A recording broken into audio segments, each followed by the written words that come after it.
Hello and welcome to GBN Originals. I'm Ben Leo. Now imagine a world where your wallet becomes obsolete. No card numbers, no PIN codes, just you, your face and your hand becoming the key to your financial transactions. It sounds like something out of a sci-fi blockbuster, doesn't it? But this isn't fiction. It's the future Mastercard envisions for all of us by 2030. In a bold announcement, Mastercard has revealed plans to phase out the iconic 16-digit credit card number that's been a cornerstone of modern commerce for decades. And instead, of course they're turning to biometric authentication, using your unique physical traits such as your face or your palm to verify payments. What could go wrong? By the end of this decade, Mastercard's vision is that your body will be all you need to pay for groceries, book flights, or shop online. This announcement is part of a broader shift in how we think about money and security in an increasingly digitized world. But what does this mean for you, me, and society as a whole? Well, let's break it down. For decades, credit cards have been at the heart of global commerce. They've made life easier for billions of people all around the world. But as technology has advanced, so too have the threats to our financial security. Last year alone, 2024, global card fraud reached staggering levels, with billions lost to cybercrime.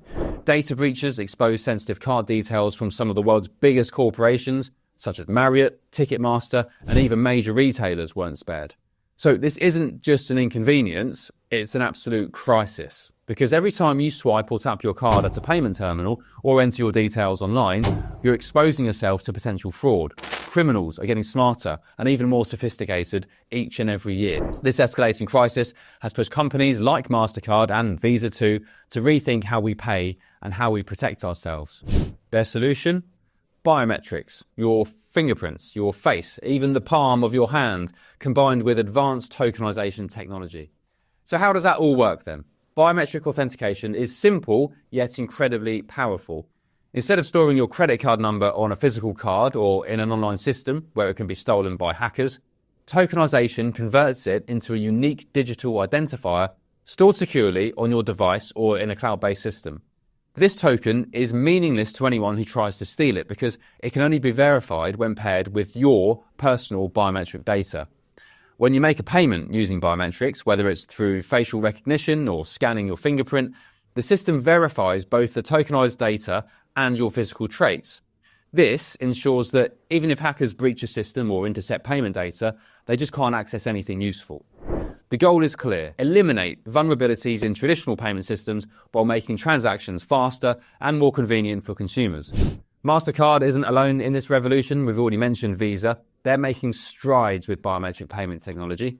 In fact, Visa has already certified biometric payment cards equipped with fingerprint sensors and advanced security elements like Infineon's SLC38 chip. And to me and you, that's a cutting-edge piece of tech designed specifically to secure transactions.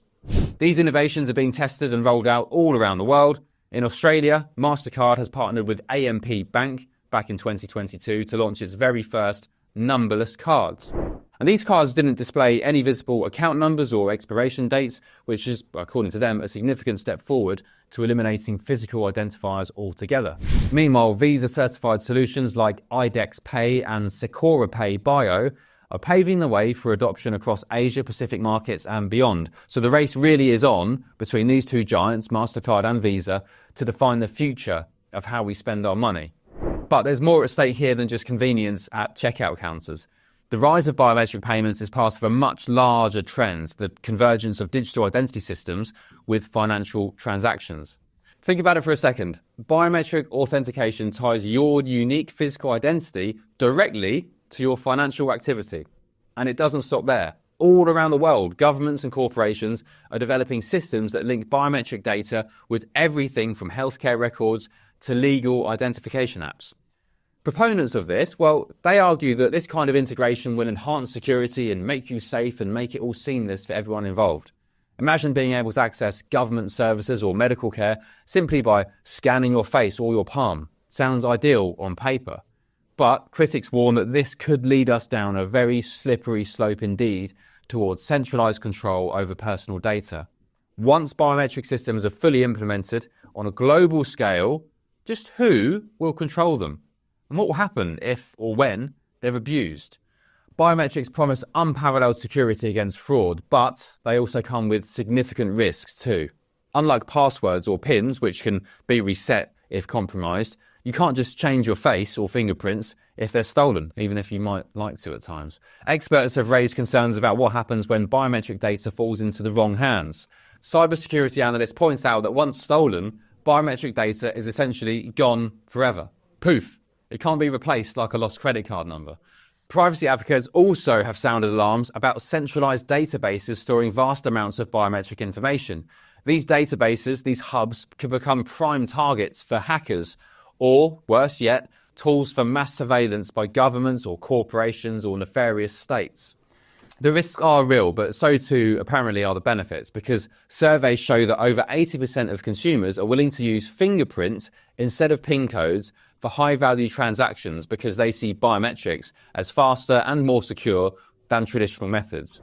So despite privacy concerns, many people are excited about the prospects of ditching their wallets altogether and just scanning your face on a screen or putting your palm on a screen. The idea of waving your hand or scanning your face at checkouts does feel futuristic and undeniably convenient. Some consumers love the idea because it eliminates fumbling for cards or remembering passwords or PINs during busy moments. Others, though, including me, I have to say, they remain skeptical about whether these systems will truly protect their data in the long run. But one thing is clear. As companies such as Mastercard push forward with these technologies, consumers will need to weigh convenience against potential risks very, very carefully. Mastercard's ultimate goal isn't just removing numbers from credit cards. No, it's removing cards altogether. And by eliminating physical cards entirely from their ecosystem by 2030, only 5 years away, Mastercard hopes to reduce fraud while enhancing user experience across its global networks. But this shift also raises very serious questions about choice and control. Will consumers like me and you still have alternatives if we don't want our bodies tied directly to payment systems? Or will they eventually be forced into adopting these technologies, whether they like it or not? And as we approach 2030 and potentially say goodbye to physical credit cards altogether, the question isn't whether biometrics will dominate payments, it's how this transformation will reshape society as we know it. Will these technologies make transactions safer? Or actually, will they really just expose us all to new vulnerabilities? Will they empower individuals? Or will they centralize control in ways we can't yet foresee? One thing is certain, the future is coming and it's coming fast, and it's written, apparently, on our palms and faces. Thank you for watching. This has been Ben Leo. Don't forget to subscribe to GB News YouTube for much more.